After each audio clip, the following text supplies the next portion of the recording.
Howdy everybody, welcome back to another story time. I am Chris Kirby, the principal of Porter Elementary School, and it is my delight every week in conjunction with Porter's media specialist Rebecca Irwin to present these story times to you and to your children to help promote as much reading as we can, not only in our school but throughout the district. So today's book is called, and I'm sure it's going to come up behind me, Lucky Beans. Lucky Beans by Becky Bertha, and it's illustrated by Nicole Tadgell. Lucky Beans.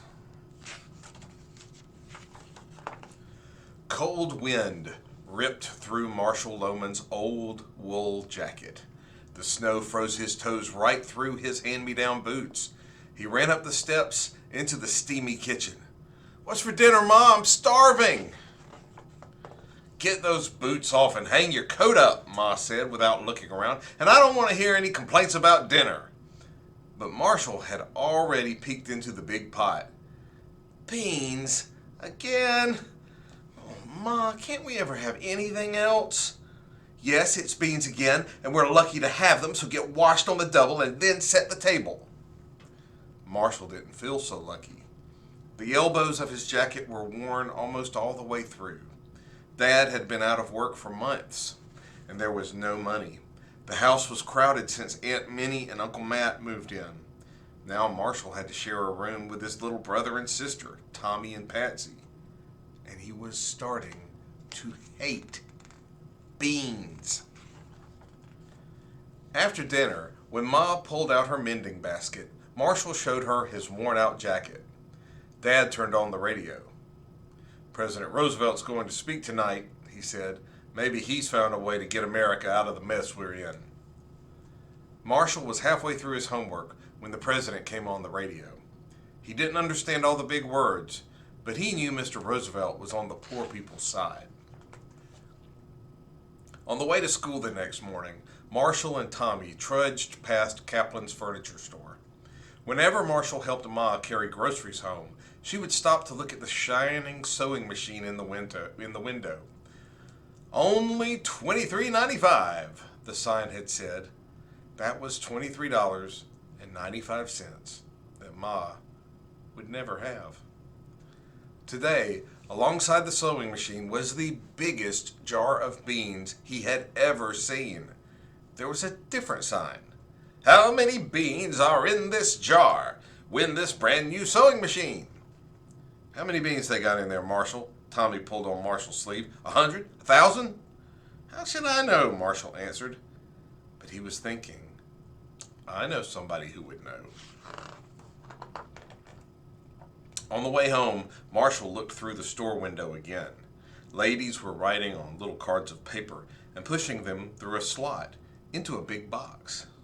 That night, after Ma checked his homework, Marshall told her about the contest. The next day, when Marshall and Tommy got home, Ma said, "I went to the furniture store today." She was cooking beans again. "Did you enter the contest?" "Not so fast. I need a little more time to chew it over." "Aren't you going to complain about having beans?" Ma joked. Marshall shook his head. "I figure the more you know about beans, the better." That night, homework was a page of arithmetic problems. How many cups are in a pint? Marshall knew the answer. 2. How many pints are in a quart? Ma was looking over his shoulder. "Boy, don't you know how many pints fit in a quart?" she asked. "Go down to the cellar and fetch me an empty pint jar." In the cellar, Ma kept food she had canned from Dad's garden. There were more empty jars than full ones. Last winter, when Ma sent them to fetch something, he and Tommy would snitch a pickle from the big crock at the foot of the stairs. Now, the pickle crock was empty too. Ma showed him how to fill up the small pint jar with water and pour it into an empty quart milk bottle to measure it. 2 pints filled the quart, so 4 cups made a quart. After school the next day, Marshall saw a new sign in Mr. Kaplan's window. "Only 2 days left to make your guess." Kids were standing around. "Our Ma's going to win the sewing machine," Tommy piped up. Your ma, Agnes, a girl in Marshall's class, whirled around to face Tommy. They won't let your mama win. Only white ladies can win contests. Tommy shouted back, That's not true. Then he turned to Marshall. Is it? Marshall grabbed his brother's hand and marched into the store. Come on, Tommy. We're going to find out. Well, young man, what can I do for you? Mr. Kaplan said to Marshall. I have a question about the sewing machine contest rules. Can anybody win, or can only white ladies win? Mr. Kaplan took his glasses off and looked Marshall in the eye. Anybody can win this contest, he said. This is America, and it will be fair. When Marshall and Tommy got home, Ma was cooking potatoes and cabbage, but 5 sacks of beans sat on the kitchen table. Where'd all those beans come from? Marshall asked. Oh, the church ladies and neighbors. After dinner, I want you boys to help me count them. But run down to the cellar now, Marshall, and fetch me a pint jar of tomatoes. Out of habit, Marshall checked the pickle crock before starting back upstairs. Of course, it was still empty, but Marshall stopped in his tracks. The pickle crock, he was sure of it, was the same size as the big jar of beans. They could count how many beans fit into the pickle crock. Then Ma would know the right number. After dinner, Dad lugged the pickle crock up to the kitchen. They all crowded around, counting beans from the sacks and dumping them into the crock. The last bean was number 4,341, but the 4,341 beans didn't fill much of the crock. Ma peered in. Well, she said, the sign did say guess. I reckon that's what we'll have to do. Then Marshall remembered something from school. His class was finished with measuring, and now they were learning estimating. It's better than guessing, Miss Dover had said. Use what you already know to solve the problem. Marshall said, Ma, I know. Let's count how many beans fit in a quart jar and how many quarts of water fill up the crock. Then we can multiply beans times quarts to estimate the number of beans. Ma grinned at him. Now you're cooking with gas, she said. When they were finished counting and multiplying, they had the number Ma thought was right. 53,280.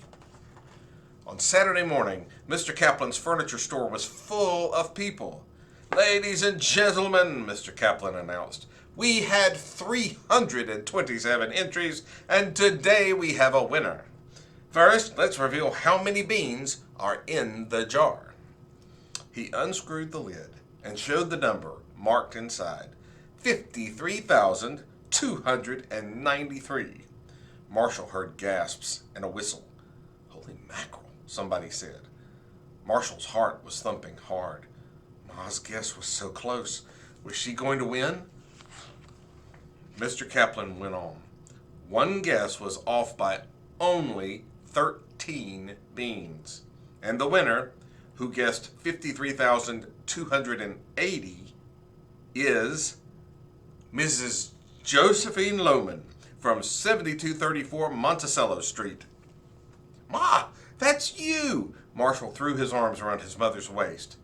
Congratulations, Mrs. Lohman. Mr. Kaplan shook Ma's hand. After Ma won the sewing machine, everything got a little better. Ma was sewing up a storm and getting paid for it, too. Dad got part-time work helping Mr. Kaplan with deliveries. The only thing that wasn't so good was the other prize Ma won. That jar of beans seemed even bigger in Ma's kitchen than it had in Mr. Kaplan's store. To Marshall, it looked like a lifetime supply. The end. And there's an author's note. Lucky Beans is based on the stories of my grandmother, who claimed she cooked beans by a different recipe every night during the Depression. She really did win a sewing machine in a contest by guessing how many beans were in a jar. Lucky Beans by Becky Bertha with illustrations by Nicole Tadgill.